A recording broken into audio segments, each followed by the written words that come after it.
Hello everyone, watch this review here with a look at the DC Direct Super Lois from the All-Star Superman comic. Now, while I generally didn't so much care for the All-Star Superman, it definitely had some moments that I thought were pretty cool. Especially early on when Lex Luthor is part of some government parole or something, is doing some research, and then uses the opportunity to get back at Superman. Then afterwards, they're like, "Why did you do this?" And he goes, "Hello, because I'm Lex Luthor." It's pretty awesome. Not his exact words, mind you, but pretty damn close. It's like, you're hiring a supervillain. What did you expect? Other neat moments, of course, included Lois receiving this serum for Superman that allowed her to gain like his sorts of abilities for like 24 hours. And this look is based on that because she even got a costume out of it. Best birthday gift ever, huh? But hold on a second and I'll get her a pack. Starting off, I really like the insert. Unfortunately, it kind of gets wrecked when you remove the base. This sort of really heavy cardstock. It's got a image of Lois here. Then, just other selection in the back. However, when you flip it to the inside, shows other stuff from various other lines, including the Red Sun stuff. Now that was a pretty cool storyline. Not so fond of the ending, seemed kind of hokey, but in general, really neat. But just really nice quality to this.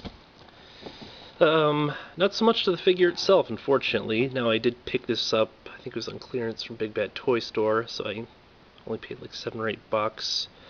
But right out of the pack, it looks like her ankle's a little warped here. Because I don't imagine it's supposed to be like that. And then, it just doesn't seem like her eyes are exactly centered where the pupils are. In general, it's also just kind of a letdown because I really love the art in the comics, like this whole appearance here. But, I don't think that they really captured the likeness so much. And even like the skin tone doesn't quite seem the same. Although granted, it can be kind of tough to sort of transition the two. Also, if you look at the art here, they have like a red inlay for the brooch. Here it's just a sort of generic gold. So, probably not a huge issue. Otherwise, again, absolutely love the character design here. It's really neat. The little half cape and stuff, just made of a soft rubbery plastic. It's technically a separate piece, I think, but it's sort of anchored in either by glue or peg into her chest. So that's kind of neat. Also, if you notice, they really fucked up the paint apps. Oh, sorry, they really screwed up the paint apps. I don't so much curse on this channel. If you look at the side here, completely not in the lines, and then, I don't know, it's just sloppy workmanship. So, also there's this bizarre scrape here, just like sort of dented in. If not from the fact that I bought it from a reputable seller, BPTS, I would half assume that it might be a bootleg or something, or a factory second. Otherwise, the one thing that I've never quite liked about DC Directs is just that they don't have a ton of articulation. Specifically, we don't ever seem to see ankle articulation. Then, you'll often not even see forearm rotation, stuff like that. It really limits what you can actually do with the figure, and while generally, you do sort of get a nicer looking figure for having less articulation, I don't think so much in this case, like its general look doesn't warrant the lack of articulation. Although you'll notice that there is a sort of definite sculpting in the arms because they have more of a shapeliness than, say, the DC Universe Classics line. Paint-wise, all really solid colors except for the hair, which has some effects tossed in, mostly in the form of a deep black shading.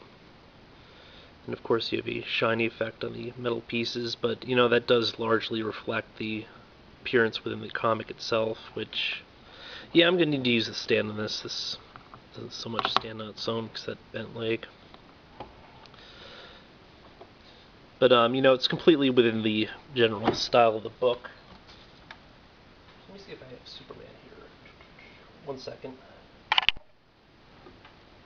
Oh wait, there it is. Don't want you to pause the video, just for a scale comparison here.